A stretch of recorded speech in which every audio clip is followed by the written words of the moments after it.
This is the best scene in superhero history. That might be hyperbolic. That might be stretching it a little bit, and it is. But when I first watched this scene, I cried my eyes out. Everything about it is perfect. The way it just shows how regretful Chris is. All the regrets he has just coming together. Killing his brother, Rick Flag, his dad, and stopping Goff from trying to save the world in his own way. He has questioned whether or not it was a good choice to stop Goff or not. So now he has to live with the fact that he's either doomed the world to kill itself, or if he had helped, then Goff would have enforced his will upon others to save the world in his own way. Now he sits and thinks, did I do the right thing? As he watches eagerly from a distance and feeds Goff, he sits and reflects as his father sits down next to him. As Chris doesn't speak a word to him. They just sit and they just hold on this moment. Despite his father being dead, he still lives on in his mind.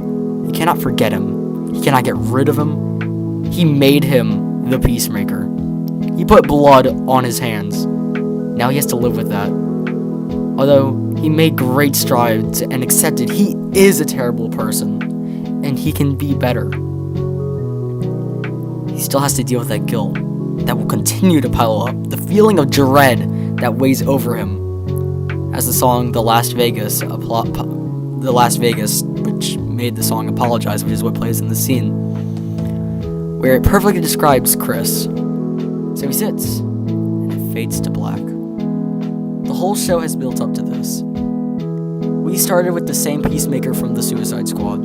As he's called out for his actions, he actually takes to heart, knowing everyone hates him, knowing he's a murderer, knowing that he has to wake up every morning and remember that he's murdered thousands, knowing that he has to wake up and know that he has blood on his hands.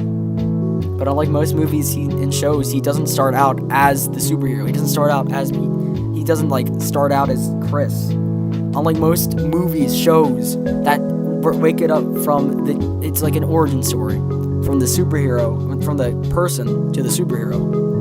But here it's more so Chris's origin story.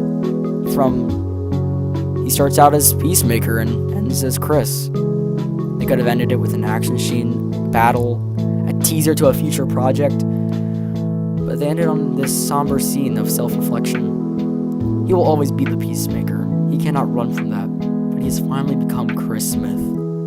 A human who tries to validate every murder he's done, all in the name of peace, because that's a lie, and he knows it was a lie. And he doesn't want to be that person anymore. And that's what makes this scene the best scene in superhero history. There might be some scenes that are objectively better, but this is my favorite. Peacemaker is special. I don't think I have seen anything like it before. It's just the filmmaking, the music, everything about it is all encapsulated in this scene. It takes everything from the beginning of the season and carries it all the way to the end. That's all, folks. 1,000 subscriber special coming tomorrow because I have time tomorrow. Sorry that it hasn't come out sooner. I also gotta make a 2,000 subscriber special because you guys keep subscribing way too fast. I love you all, and hope you have a pleasant day.